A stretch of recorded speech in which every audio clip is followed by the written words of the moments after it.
अच्छा बेटा,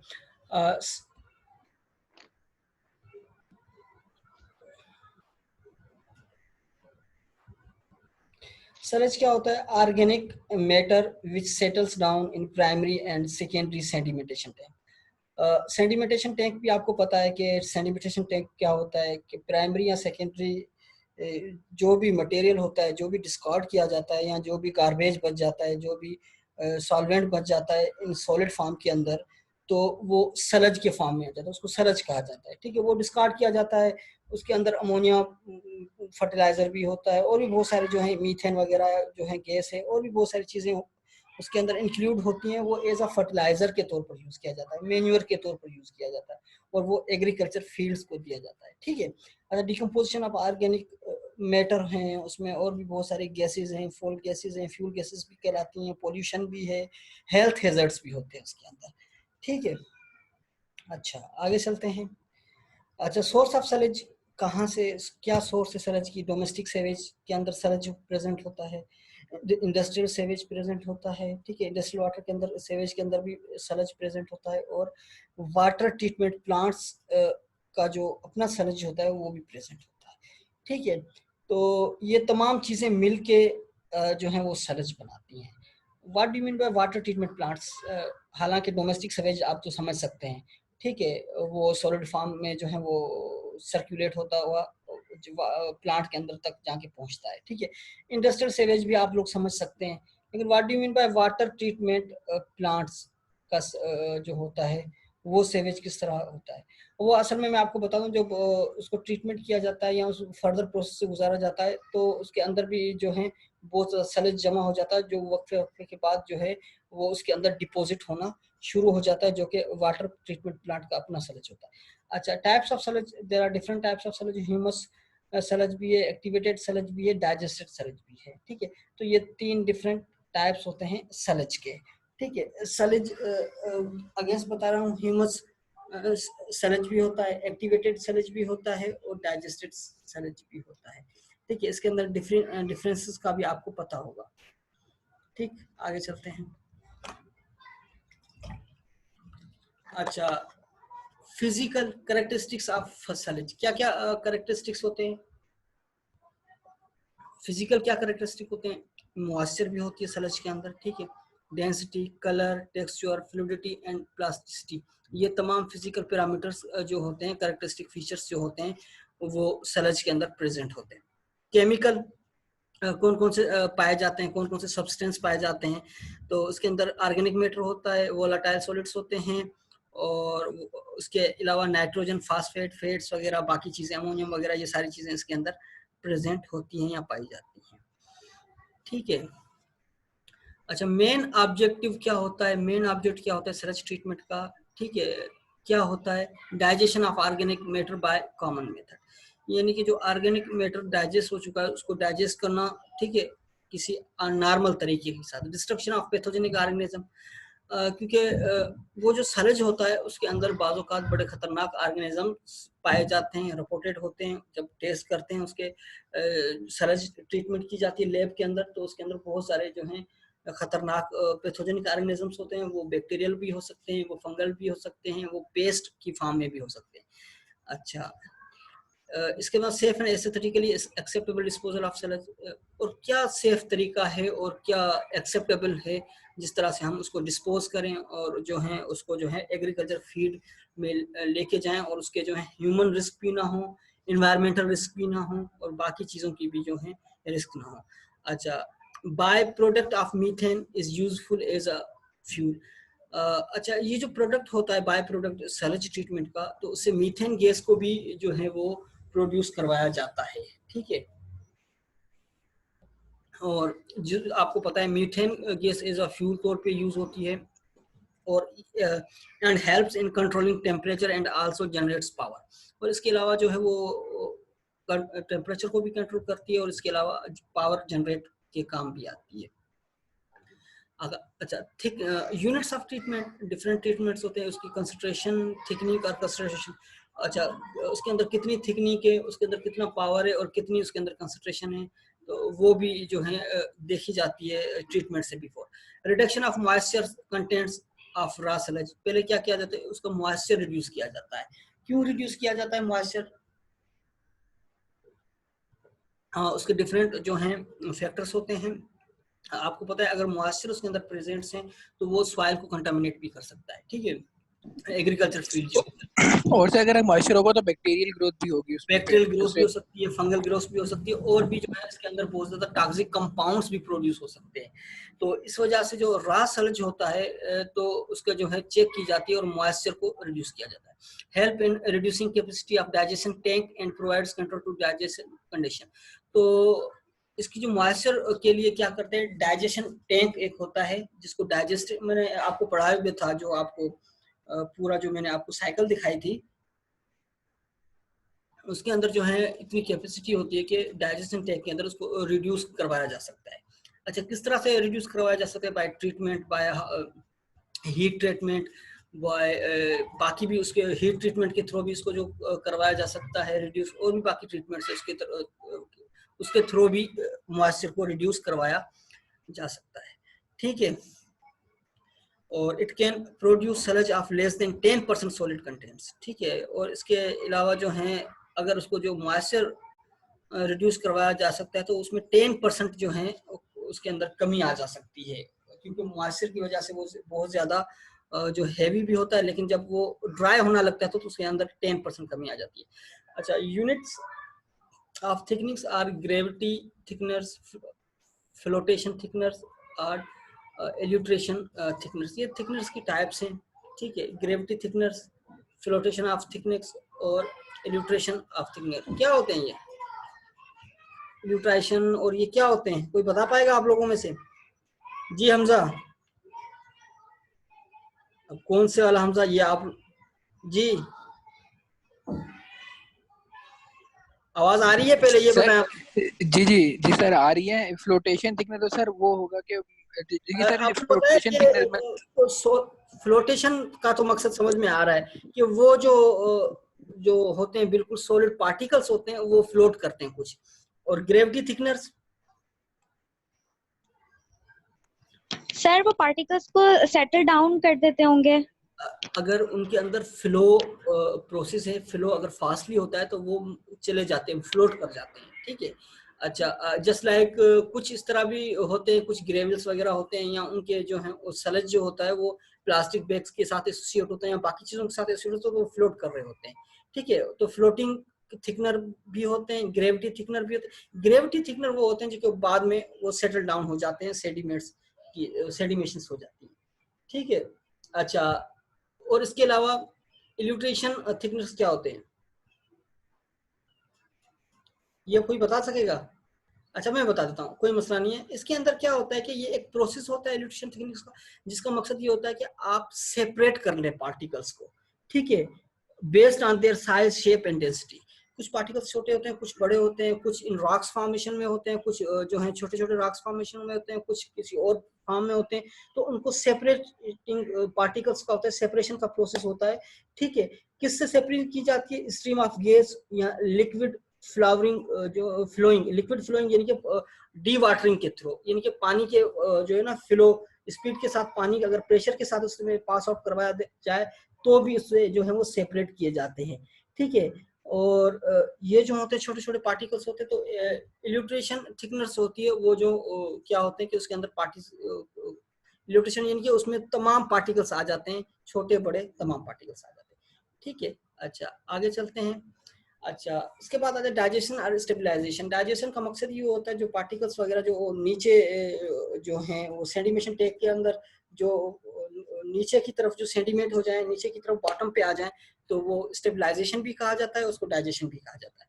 अच्छा, results in reduction of organic contents. अच्छा, इस इम्प्रूव ड्रेन एबिलिटी, इससे क्या होता है ड्रेन एबिलिटी भी इम्प्रूव हो जाती है। और जो दूसरी चीज जो होती है, greatly reduce odour of the pollutant matter, इसमें से जो स्मेल आ रही होती है वो भी जो है मैटर जो होते हैं वो ग्रेटली रिड्यूस हो जाते हैं, बहुत ज्यादा रिड्यूस आ जाते हैं। अच्छा, overall reduction in the volume of the sludge finally to be disposed. अच्छा, इसके बाद जो है फाइनली ओवरऑल जो वॉल्यूम होता है सलज का वो भी जो है कम हो जाता है।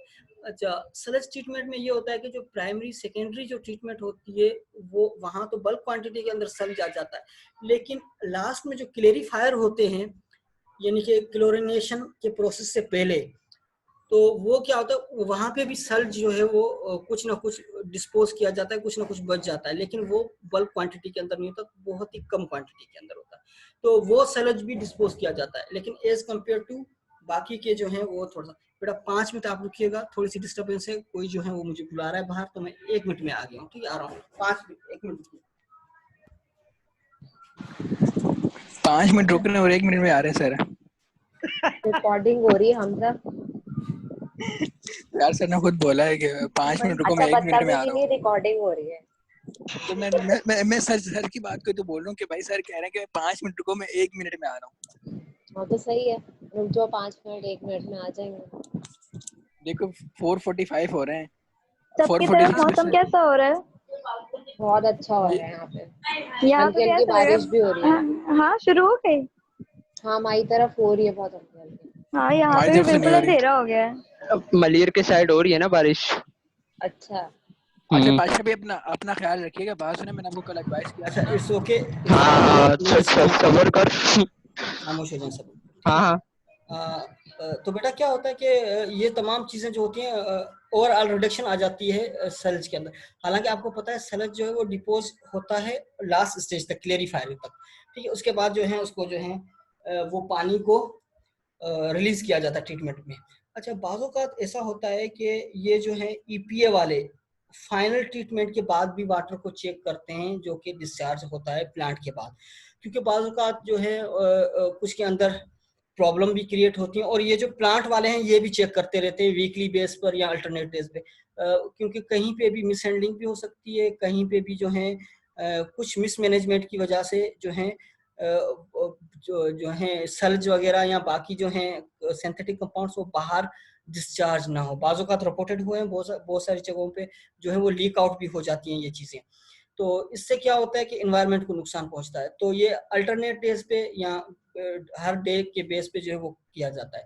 इवन जो है आपके जो है आप लोग शायद गए हों जो स्विमिंग पूल्स वगैरह हैं, तो वहाँ पे हर 2 से 3 घंटे के बाद चेक किया जाता है वाटर की, क्लोरीन वगैरह को चेक किया जाता है, उसके अंदर क्लोरीन का जो है वो ट्रीटमेंट करवाया जाता है। ये अलग बात है कि यहाँ पे वो चेक नहीं किया जाता। अच्छा आगे चले, units of digestion are anaerobic are and aerobic, aerobic and anaerobic, ठीक है। तो डाइजेशन का प्रोसेस डिफरेंट होता है और जो उसके यूनिट्स होते हैं वो एरोबिक और एन एरोबिक पे डिपेंड करते हैं, ठीक है। एनारोबिक डाइजेशन क्या होती है आप लोगों को सब पता है, ठीक है। कन्वर्ट सल्ज इनटू लिक्विड और gases and also reduce odour, यानी कि इसकी जो है एरोबिक की, ये एनारोबिक की ये होती है कि सल्ज को ये कन्वर्ट कर देते हैं, लिक्विड में भी कन्वर्ट कर देते हैं, गैसेस में भी कन्वर्ट कर देते हैं, और उसके स्मेल हो गया, वॉल्यूम हो गया, और जो है प्रोड्यूस गैसेस और जो गैस वगैरह है इसके अंदर जो है वो उसमें भी चेंजेस आ जाती हैं। और bacteria like saprophytic organism are present, इसके अलावा जो है bacteria like saprophytic organism, saprophytic organism का आपको भी पता है कि वो जो है इसके अंदर प्रेजेंट्स होते हैं और कॉम्प्लेक्स मैटर को डिकम्पोज करने के अंदर जो कि हेल्पफुल होते हैं, ठीक है। इसके अंदर डिफरेंट एबिलिटीज होती है एनारोबिक की। अच्छा, टेम्परेचर ऑफ एनारोबिक डाइजेशन, ठीक है, ये मीजोफिलिक डाइजेशन भी होते हैं और थर्मोफिलिक भी होते हैं। जाहिर बात है डिफरेंट प्रोसेस से गुजर के आ जाते हैं। जब ये सल्ज बाहर आ जाता है तो सल्ज के अंदर जो है बाज़ोकात जो सल्ज होता है वो हाईली टेम्परेचर होता है, इसके अंदर थर्मोफिलिक ऑर्गेनिजम्स भी पाए जाते हैं और मीजोफिलिक भी पाए जाते हैं। अच्छा, थर्मोफिलिक और मीजोफिलिक का यहाँ पर अगर आप चार्टर देखें तो टेम्परेचर आपको नजर आ रहा होगा सेंटीग्रेड के अंदर भी और फारेनहाइट के अंदर भी, ठीक है। तो मोर देन 35 टेम्परेचर जो है वो थर्मोफिलिक बैक्टीरिया का होता है। अगर आप ग्राफ पे देखें तो इजीली ग्राफ पे आप समझ सकते हैं 35 से लेके 60 तक थर्मोफिलिक बैक्टीरिया होते हैं, और 38 टेम्परेचर से लेकर 8 का मकसद यहाँ पे 0 से है, ठीक है, यानी कि नीचे और भी ग्राफ है लेकिन ज्यादातर 8 to 10 है, लेकिन उन्होंने 8 तक किया हुआ है, तो मे बी 8 या 5 तक आप समझ सकते हैं। तो 5 to 30 टेम्परेचर तक जो है वो मीजोफिलिक यानी कि एरोबिक जो है वो एनारोबिक होते हैं, ठीक है। ये कॉमन जो है बैक्टीरिया होते हैं जिसको मीजोफिलिक कहा जाता है, जो कि आम कंडीशंस के अंदर सर्वाइव करते हैं। तो हमारे पास थर्मोफिलिक टेम्परेचर, थर्मोफिलिक जो है बैक्टीरिया वो भी पाए जाते हैं सेल्स वगैरह के अंदर। ठीक है बेटा, आगे चार्ट सबको समझ में, कोई कंफ्यूजन तो नहीं है? Yes sir. No okay no. चले आगे। जी सर। अच्छा, इसके बाद होता है डी वाटरिंग। तो इसके अंदर क्या होता है कि डी वाटरिंग की जाती है। ठीक है, प्रोड्यूस, इसका जो है मेन क्या होता है मकसद, it produce sludge of greater than 10% solid contents and is use after digestion. Digestion के बाद डी वाटरिंग की जाती है, यानी कि इसमें जो है वाटर्स को जो है वो डाइजेस्ट करवाया जाता है। इससे क्या होता है कि अगर वाटर खत्म किया जाता है या उसके मॉइस्चर को खत्म किया जाता है तो 10% तक सॉलिड जो कंटेंट है वो रिड्यूस हो जाता है। अच्छा, सल्ज ड्राइंग बेड्स के थ्रू भी, सेंट्रीफ्यूजन के भी थ्रू। सेंट्रीफ्यूजन के लिए कोई जो है वो उनके पास एयर फ्लोर होते हैं जिसकी वजह से वो सेंट्रीफ्यूज भी कराते हैं। अच्छा, mechanical methods by vacuum filtration, और वैक्यूम फिल्ट्रेशन के थ्रू भी जो है वो डी वाटरिंग करवाते हैं सल्ज में से। ठीक है बेटा, तो ये इनके डिफरेंट प्रोसेस हैं जो कि यूज किए जाते हैं for the purpose of D watering. अच्छा, सलज ड्राइंग बेड्स, जिस तरह मैं आप लोग को बता रहा था।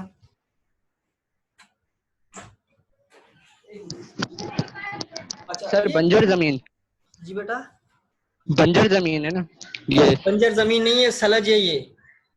अच्छा अच्छा इसको डी वाटरिंग इसको किया है, यानी कि डी अच्छा। वाटरिंग का मकसद से वाटर से इससे हटा दिया गया। अब ये जो है इन द फॉर्म ऑफ जो सलज है ना, अब इसको डिस्पोजल के फॉर्म में, अब इसको क्या किया जाएगा, थोड़ा सा पिलो किया जाएगा। आप नेक्स्ट अगर इसमें देखेंगे, अगर आप नेक्स्ट में जो है जो छोटा सा जो पार्ट है इसके अंदर देखेंगे तो वो इसको एयरिंग करवा चुके हैं। एयरिंग का मकसद है इसको थोड़ा सा पिलो किया जाता है, यानी कि इसको डिग आउट किया जाता है, जिसकी वजह से एयर पासिस होती है और यही जो है मैन्योर फील्ड्स को दिया जाता है, एग्रीकल्चर में ट्रांसफर किया जाता है। तो इसका जो होता है बहुत ज्यादा बेनिफिट होता है एग्रीकल्चर के अंदर। तो ये है सेल्फ ड्राइंग बेड्स। बेड्स का मकसद ये होता है कि छोटे छोटे पीसेस के अंदर जो है इसको किया जाता है। ये है डी वाटरिंग प्रोसेस। इसके अंदर जो है ना जो सलज बच जाता है उससे डी वाटरिंग की जाती है। पहले ये सलज किस फॉर्म में था, ये हाईली मॉइस्चर था और इसके अंदर बहुत सारी चीजें थी। तो इसको क्या, इसको जो है वो स्प्रेड आउट किया जाता है पॉन्ड्स के अंदर, छोटे छोटे जो है कंपार्टमेंट्स के अंदर। तो वहां से डी वाटरिंग की जाती है और उसके बाद जो है ये इस फॉर्म में आता है तो इसको डिस्पोज किया जाता है या इसको ट्रांसफर किया जाता है फील्ड्स के अंदर। ठीक है, drying beds are generally used for dewatering of well digested sludge. ठीक है, तो drying beds, what do you mean by drying beds, मैं आपको समझा चुका हूँ। ये छोटे छोटे जो टुकड़ों के अंदर, पीसेस के अंदर इसको जो है यूज किया जाता है फॉर डी वाटरिंग। ठीक है, अटेम्प्ट्स टू एयर ड्राई। अच्छा, एयर ड्राई का भी मैं आपको बता चुका हूँ। एयर ड्राई का मकसद, आप साथ वाले कंपार्टमेंट में देखें तो इसको पिलो किया जाता है। पिलो करके इसको पिलो करने से क्या हो जाता है, तो एयर पास आउट होती है जिसकी वजह से मॉइस्चर दोबारा अगेन ड्राई हो जाता है, उसके बाद इसको डिस्पोज किया जाता है। Attempt to air dry raw sludge usually results in odours problem. अच्छा, जो स्मेल होती है, स्मेल के वजह से उसको एयर ड्राई करवाया जाता है। ठीक है, इसकी वजह से क्या होगा कि ये रिजल्ट होती है कि वो उसके अंदर जो जितनी भी स्मेल वगैरह होती है वो खत्म हो जाती है। और जो है उसके बाद क्योंकि एनारोबिक बैक्टीरिया की वजह से उसमें बहुत ज्यादा स्मेल आ जाती है। ठीक है, अच्छा, sludge drying beds consist of perforated. Perforated क्या होता है, यानी कि एक छलनी आप लोगों ने देखी होगी, उसके अंदर होल्स बने सर हुए जिसमें छोटे कोई छोटे चीज होल्स पास होते हो। होंगे उसमें, पास हो अच्छा, गया। अच्छा हाँ, परफोरेटेड का मकसद होता है यानी कि कोई जाली वगैरह जिसमें जो सुराख बने हुए होते हैं या जिसके अंदर होल्स होते हैं उसको परफोरेटेड कहा जाता है। और open joint drain pipes laid within gravel base. ठीक है, अगर आपको स्लाइड्स के अंदर ले जाओ आप, अगर आपने देखेंगे दो विंडो बने हुए हैं, ये दो विंडोज नहीं है, ये एक पाइप होता है, ड्रेन सिस्टम होता है। ठीक है, जिससे डी वाटरिंग की जाती है। अच्छा, एक इसके अंदर क्या होता है, ड्रेन ज्वाइंट ड्रेन सिस्टम होता है। एक मिनट बेटा, दोबारा इसके अंदर जो है प्रॉब्लम आ रही है, एक मिनट बेटा।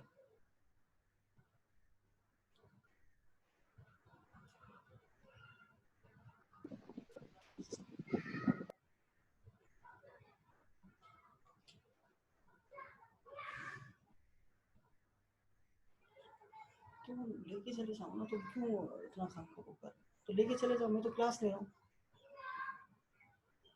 हाँ तो मेरी क्लास चल रही है ना। नहीं, मैं अभी अभी नहीं हो सकता ना ये।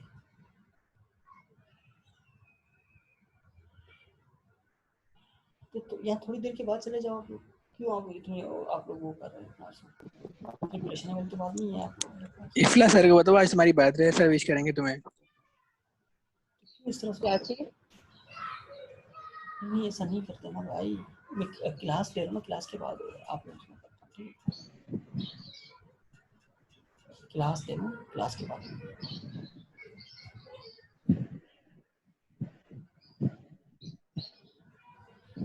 अच्छा, सॉरी, वो थोड़ी सी डिस्टर्बेंस घर के अंदर हो तो बीसों प्रॉब्लम को देखना पड़ता है, ठीक है। कंसिस्ट ऑफ परफोरेटेड और open joint range pipe laid down with a gravel base. तो ये ग्रेवल के बेस के नीचे यानी कि बेस पे क्या होता है कि उसको जो है वो पाइप्स वगैरह होते हैं जिससे जो है मॉइस्चर को करवाया जाता है। क्या करवाया जाता है?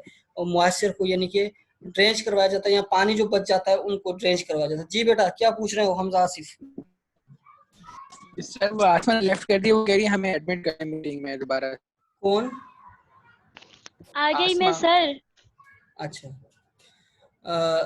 तो क्या होता है कि ये इसके अंदर जो है ट्रीटमेंट करवाई जाती है और उसका ये प्रोसेस होता है सेल्स का, ठीक है। पार्शियल डिस्पोजल, इंसिनरेशन क्या होता है? इंसिनरेशन क्या होता है? सर वो तो जलाने सर को कहते हैं वो जो जलाने को इंसिनरेशन क्या बोलते हैं होता जी। है? जिसको थर्मल ट्रीटमेंट भी कहा जाता है, जी जी, ठीक है। थर्मल ट्रीटमेंट, थर्मल ट्रीटमेंट होता ड्राई है हीट जो है ट्रीटमेंट। हाईली ड्राई करने के लिए हाईली ट्रीटेड किया जाता है, जिसको हीट दी जाती है, जिसको इंसिनरेशन किया जाता है। इससे क्या होता है कि वेस्ट जो होता है वो एश के अंदर कन्वर्ट हो जाता है। एश का मकसद क्या होता है? एश, ASH, राख सर, सर राख। राख। राख। एश जो है वो राख कहा जाता है। तो इससे क्या होता है कि इसके अंदर जो ऑर्गेनिजम्स हैं या जो पेस्ट, कभी कभार थोड़े बहुत जो होता है उसके अंदर पेस्ट भी आ जाता है या पेस्ट भी ग्रो कर जाता है, वो भी इसके अंदर जो है मर जाते हैं या खत्म। अच्छा, ultimate disposal by crops, land और डिस्पोजल बाय ओशंस। अच्छा, एश की फार्म में हम इसको क्या करते हैं? ओशंस के अंदर भी डिस्पोजल कर सकते हैं, डिस्पोज कर सकते हैं, या इसको जो है डंप ऑफ कर सकते हैं, क्योंकि फिर उसका जो है इतना ज़्यादा नुकसान नहीं होता, या इसका जो है रिस्क नहीं होता, एनवायरमेंटल रिस्क नहीं होता। एश फार्म के अंदर आपको पता है कि किसी चीज़ को नुकसान नहीं है। अच्छा, एश फार्म जो है हम क्रॉप के अंदर भी यूज़ करते हैं, लेकिन कुछ जो है पार्शियल डिस्पोजल से बिफोर, यानी कि सल्ज को बर्न आउट करने या हीट ट्रीटमेंट से बिफोर जो है वो एग्रीकल्चर फील्ड्स के अंदर भी इसको ट्रांसफर किया जाता है, ठीक है। आपको पता है एग्रीकल्चर के लिए तो ये सारी चीज़ें बेनिफिशियल होती हैं, सॉइल के अंदर ये चीज़ों को यूज़ किया जाता है। अच्छा, misconception, but you mean misconception? इसमें बहुत सारे मिसकॉन्सेप्शंस हैं, ठीक है। Just like unimportant additional operations, increase in total cost of waste water treatment. अगर आप जो हैं सेल्स को ट्रीटमेंट करवाएंगे, यानी कि जो कचरा होता है उसको अगर आप ट्रीटमेंट करवाएंगे, इसके जो है कॉस्ट इंक्रीज हो जाएगी। वेस्ट वाटर ट्रीटमेंट के अंदर इसका जो है कोई इम्पोर्टेंट नहीं है, इसको बस एग्रीकल्चर फील्ड्स के अंदर ही आप जो हैं कर दें, इसको ट्रांसफ़र कर दें। लेकिन बाज़ों का उसके अंदर बहुत ज़्यादा स्मेल होती है, एग्रीकल्चर फील्ड्स के लिए भी प्रॉब्लम हो जाती है, इन्वायरमेंट के लिए भी प्रॉब्लम हो जाती है। तो इसको ट्रीटमेंट करवाना जो है वो लाजमी होता है, ठीक है। क्यों? इसकी इम्पोर्टेंस बहुत ज़्यादा है, ठीक है। और इसमें जो है what do you mean bye importance में लिखा हुआ है SS। चलो वो बाद में आते हैं, मैं आपको पहले मिसकॉन्सेप्शन समझा लूँ आपको। मिसकॉन्सेप्शंस के अंदर ये होता है कि इसकी इम्पोर्टेंस नहीं दी जाती इस ऑपरेशन को। किसकी ऑपरेशन को? सल्ज ट्रीटमेंट की ऑपरेशन को। इसका जो मेन मकसद ये होता है कि सल्ज को ट्रीटमेंट ना करवाया जाए, सल्ज को फौरी तौर पर जो है कैरी आउट करके फील्ड्स को दिया जाता है, क्योंकि फील्ड के अंदर भी बाज़ औक़ात उसके अंदर सल्ज के अंदर हैवी मेटल्स भी आ जाते हैं कभी कभार, और उसके अंदर जो है एरोबिक या एनएरोबिक की जो बैक्टीरिया है वो ज़्यादा डोमिनेट भी होते हैं, इसकी वजह से भी प्रॉब्लम होती है, जो कि सॉइल की फर्टिलिटी के अंदर प्रॉब्लम कर देती हैं। या बाकी चीज़ें जो होती हैं अगर ज़्यादा हैं, जस्ट लाइक पीएच के अंदर भी मसला हो जाता है। तो इन तमाम चीज़ों को देखना पड़ता है। तो ये मिसकॉन्सेप्शन है कि इसको ट्रीटमेंट ना करवाया जाए, ट्रीटमेंट करवा जाना है तो भी बेहतर है, ठीक है। अगर सल्ज को बगैर ट्रीटमेंट करवाए अगर आप ओशन के अंदर इसको डिस्कार्ड करेंगे तो इसके नुकसान बहुत ज़्यादा होते हैं, ठीक है, क्योंकि ओशन के अंदर या सी एनिमल्स के अंदर इनको नुकसान है। अगर आप एश फार्म के अंदर इसको डिस्पोज करेंगे या इसको जो है डंप ऑफ करेंगे तो इसके नुकसान नहीं है। अच्छा, अब इसकी इंपॉर्टेंस क्या है? Represent S S and BOD loads. अब SS आप बताएंगे मुझे। सॉलिड स्लज, हाँ stabilise sludge. Suspended soil, suspended solids जिसको कहा जाता है, अच्छा ठीक है। Replace suspended solids and BOD loads. BOD loads आपको पता है, हाँ, जिसको biology oxygen demand. Biological oxygen demand भी कहा जाता है, बायोकेमिकल ऑक्सीजन डिमांड भी कहा जाता है। अच्छा, तो ये क्या करता है, रिप्रेजेंट्स करता है एसएस एंड बीओडी लोड्स को, जो कि biological impact of biological processes, ठीक है। Stabilise sludge considers hygienic and aesthetic requirements, aerobic digestion contain lower BOD value than anaerobic digestion. तो ये इसकी सम इम्पोर्टेंस आ जाती है, ठीक है बेटा। आगे बात आप लोगों को समझ में? जी सर। ठीक है। अच्छा, यस सर, आ गई। अब देखें, ये है फर्टिलाइजर, ठीक है। एक मिनट। अब आप ये जमीन देख सकते हैं, ठीक है। अगर आप इसके अंदर फर्टिलाइजर और प्लस बायोसोलिड्स यानी कि सल्ज ट्रीटमेंट, अगर आप इसको ट्रीटमेंट करवाते हैं, ठीक है, प्रॉपर, तो आपकी जो है वेजिटेशन या क्रॉप जो है वो आपको इस तरह नजर आएंगे, क्योंकि इसके बहुत ज्यादा बेनिफिट्स होते हैं। मैं अगेन आपको दिखा देता हूँ, फर्टिलाइजर के तौर पर अगर हम इसको यूज करेंगे, किसको, सल्ज ट्रीटमेंट को, सल्ज को, जो यानी कि जो मैटर बच जाता है प्लांट ट्रीटमेंट से, वो हम नेचुरली तौर पर उसको फर्टिलाइजर यूज कर सकते हैं, बायो फर्टिलाइजर के तौर पर यूज कर सकते हैं।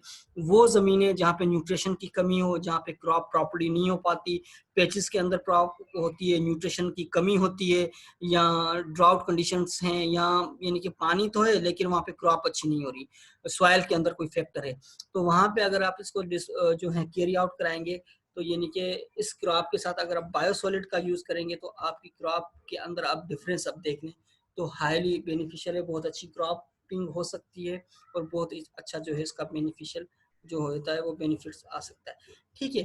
तो ये है क्या था आपका सल्ज ट्रीटमेंट एंड डिस्पोजल, ये था आप लोगों का टॉपिक। अब आप लोग क्या करेंगे, अब आप लोगों के लिए एक असाइनमेंट है, ठीक है। असाइनमेंट बेटा ये है कि आप लोग जो हैं, पहले तो मुझे बताएं कि कौन कौन जो है वो मुझे सेंड करेगा पीपीटी, सब लोग करेंगे या आधे लोगों को लिए मैं पेपर बनाऊं? 20 यस सर कर देंगे, सेंड कर देंगे सर नहीं पीपीटी। कर सकते। अब मेरी बात सुन ले, कितने बच्चे हैं जी बेटा? सर टोटल 13 है, 13। 13 है। अब मुझे जी चाहिए सर। जो है इसमें बहुत सारी जो है मुझे आज मैं आप लोगों को मैं डिस्ट्रीब्यूट करना है, इसलिए मैं आपको कुछ चीजें इसमें बता देना चाहता हूँ, ठीक है। सबसे पहले आप लोग जो हैं, एक जो है स्टूडेंट, कहाँ से स्टार्ट करूँ, बॉयज में से या गर्ल्स में से? लेडीज गर्ल्स में फर्स्ट से, सर। गर्ल्स में से, गर्ल्स में लेडीज से। फर्स्ट। जी सर। अच्छा, लड़ेंगे नहीं आप लोग? No sir. अच्छा, सर लाने पीते हैं। सबसे पहले मैं किस स्टूडेंट को साइन करूं सर बस ग्रुप नहीं बनाइएगा जी? ए फॉर, ए से शुरू सर। करते हैं, ए बी सी से। आसमा क्या? यस सर, आसमा चौधरी। आसमा अफला। चौधरी। अच्छा, तो मोटी आसमा काली। बेटा आप क्या करेंगे, आपको जो है बनाना है सर्ज ट्रीटमेंट, लिखें, आप टॉपिक लिख लें, ओके सर, स्लज ट्रीटमेंट।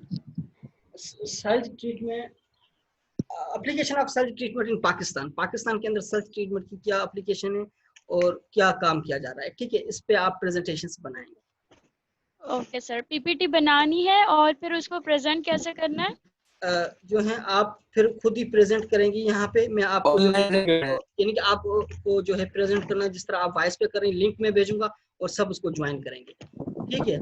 अच्छा, इसके बाद किसका नंबर आ जाता है? आयशा अफला जाहिद। का। अफला का। हाँ, अफला भी है। अफला का। अच्छा, अब अफला जो है इसमें जो है उनको करना है industrial effluents and its treatment, application of industrial effluents, लिख लें बेटा, एप्लीकेशन ऑफ इंडस्ट्रियल एफ्लुएंट्स या industrial waste water treatment in Pakistan, Pakistan के अंदर इसकी क्या जो है application of industrial waste water treatment. हाँ। उसके बाद कौन है?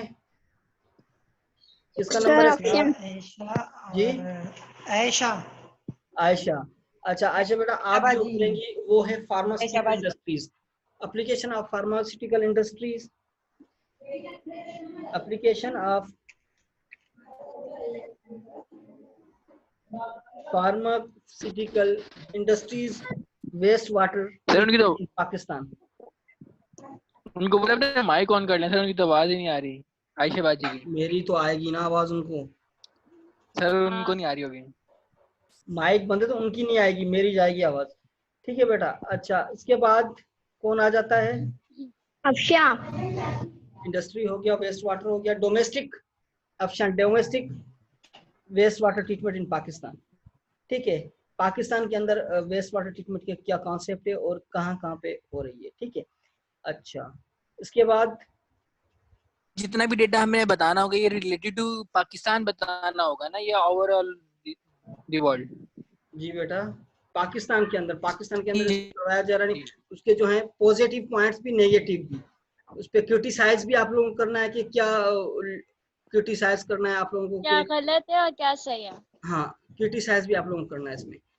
Just like Okay, negative reporting हुई है कि ये जो है प्रॉपर काम नहीं हो रहा है यहाँ, जिन प्लांट्स के अंदर इन चीज की कमी है, जस्ट लाइक स्टाफ नहीं है प्रॉपरली, या प्रॉपरली ट्रीटमेंट नहीं कराया जाता, या प्रॉपरली जो है इसकी जो है टेक्नीशियंस नहीं है, या इसको टेक्निकली नहीं किया जाता, या प्लांट्स हैं तो वो नहीं है, इसको हैंडल करने वाले लोग नहीं है। तो इस तरह से जो है आप लोग करेंगे। ठीक है। सर आप एक दफा मेरा टॉपिक और रिपीट कर देंगे? कौन है बेटा? असाइनमेंट जी बेटा, आपने जो टॉपिक मुझे दिया है आप एक दफा रिपीट कर देंगे? कौन सा टॉपिक दिया बेटा आपको मैंने? Applications of industrial waste water treatment, यही है ना? इन पाकिस्तान। जी ठीक है।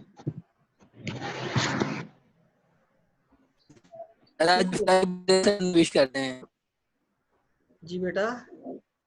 सर जिफला की बर्थडे है, उन्हें विश करते हैं। अच्छा बेटा, happy birthday to you. Thank you. बहुत बहुत मुबारक हो बेटा बर्थडे। अच्छा और इसके अलावा क्या है, और कौन, अब किसका नंबर है? सर मेरा नंबर है. अच्छा डेयरी और ज़ाहरा। इंडस्ट्री का application of dairy industry waste water treatment in Pakistan. किसका है ये? नेक्स्ट कौन है? ये ज़हरा का है। जी ज़ारा। नहीं, अभी आपका अफशा भी बाकी है. अफशा को अफशा दे. का बता दिया सर ने, अफशा का बता दिया सर ने पहले, अभी लास्ट जो बताया था वो अफशा का।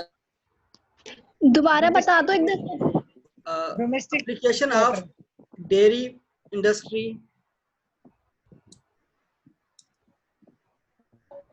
इंडस्ट्री वेस्ट ट्रीटमेंट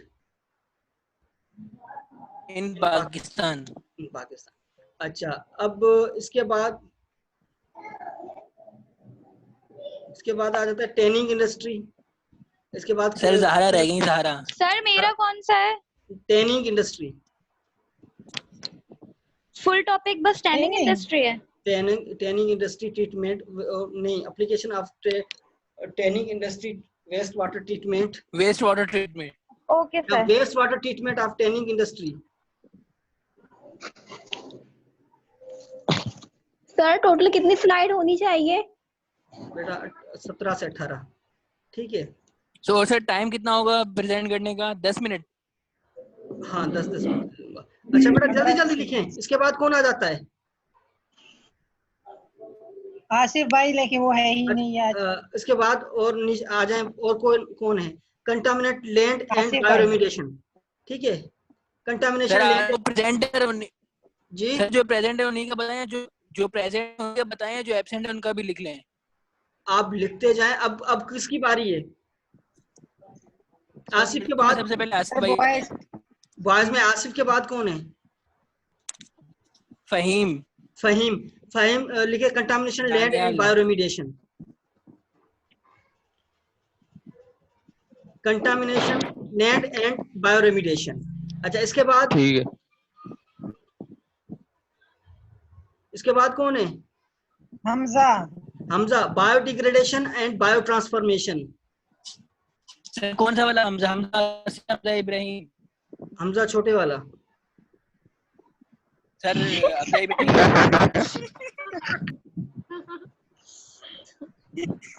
जो टीचिंग करते हैं सर स्कूल, कौन सर सर दोनों टीचिंग करते तो हैं। दोनों ही करते हैं। जो ग्लासेस पहनते हैं गूगल्स। सर मैंने अपना माइक ऑफ छोटा ऑफ किया वाला हुआ है। हमजा। जी सर बताइए। हाँ जी, ये अभी आवाज आई है ना, ये हमजा। जी सर अच्छा, कहिए। बस टॉपिक आपका बताएं नाम सर। ले रहा हूँ, ठीक है बेटा, आपका आपके लिए टॉपिक है, ठीक है। अच्छा, इसके बाद आ जाता सर है टॉपिक तो बता दें क्या, एक बार दोबारा। बायोडिग्रेडिएशन बायोडिग्रेडेशन एंड बायो बताओ। Transformation, biodegradation and bio transformation of hazards chemical. ठीक है सर। केमिकल हैजर्ड्स, अच्छा, अब सेकंड वाला biodegradation and bio transformation transformation of hazards chemicals. अच्छा, अब ठीक है अच्छा सर। नेक्स्ट वाला Hamza, products of environmental biotechnology. Sir. अच्छा, इसके बाद कौन रह गया? परवेज। परवेज आप लिख लें pollution indicators and pollution control strategies. Sir Daniyal भी रह गए हैं। पोल्यूशन इंडिकेटर्स, ये परवेज लिखो, pollution indicators and pollution control strategies. ठीक है बेटा, जल्दी जल्दी लिखें कंट्रोल बेटा, pollution indicators and pollution control strategies सही है। इसके बाद वो ठीक है सर। वो एक हैं, क्या नाम है उस लड़के का? सर दानियाल। दानियाल दानियाल। रट्टे वाला। हो गया। अच्छा, उनको जो है उनके लिए टॉपिक है जेनेटिक मैनिपुलेशन स्ट्रेटजीज इन environmental biotechnology. Genetic manipulation strategies इन एनवायरमेंटल बायोटेक्नोलॉजी, ठीक है। सर खयाम और फरहान भी तो हैं। फरहान लिख ले, फरहान बेटा अब लिखें कॉन्सेप्ट फरहान ऑफ तो है ही नहीं। Integrated environmental biotechnology. सर वो आज एब्सेंट है, फरहान नहीं है, खयाम नहीं है, आसिफ भाई नहीं है, दानियाल नहीं है। खयाम जो है वो आसिफ के साथ ही, खयाम और आसिफ का टॉपिक एक ही है, आसिफ नहीं खयाम।